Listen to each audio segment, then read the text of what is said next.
ہے، وہ خان صاحب کا دوسرا بھائی ہے، وہ حق سچ کے ساتھ کھڑا ہوتا ہے، حق سچ پر بات کرتا ہے، غلط کو منہ کے اوپر غلط کہتا ہے اور جو ٹھیک ہوتا ہے اس کے وہ بھی ہاتھ چومتا ہے. جیسے کہ وہ خان صاحب کی آپ کو پتا ہے ایک قسم کی پوجا کرتا تھا ٹرمپ. اس کو پتا تھا کہ یہ آدمی ایک ڈائمنڈ ہے اور اس کے ساتھ پوری مسلمہ کے جتنے بھی مسلمان ہیں خان صاحب کے ساتھ کھڑے ہیں اور یہی خان صاحب کی جیت ہے.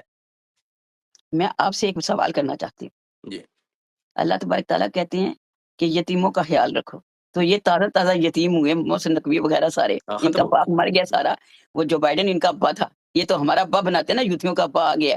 چلو ہمارا تو آ گیا، ہم تو یتیم نہیں ہوئے، اب آپ یتیم ہو گئے ہو، تو آپ یتیموں پر تھوڑا ہاتھ ہلکا رکھے، بیچارے تازے ابھی صدمے میں ہیں، تو تھوڑا رحم کریں ان کو. تو عمران خان کے لیے دعائیں کرتے ہیں، اللہ تبارک تعالیٰ ان کو سلامت رکھے. میں ان کو سلوٹ کرتی ہوں، آمین جی. ان کی ایک بات کو سلوٹ کرتی ہوں، اور میں ان کے لیے پوری اپنی قوم کی جتنے 26 کروڑ عوام ہیں دن رات عمران خان کو دعائیں دیتے ہیں، اور اللہ بہت تبارک بہت تعالیٰ ان دعاؤں کا رنگ لائے گا. اپنا خیال رکھیے گا بہت بہت انشاءاللہ. شکریہ باجی آپ کو.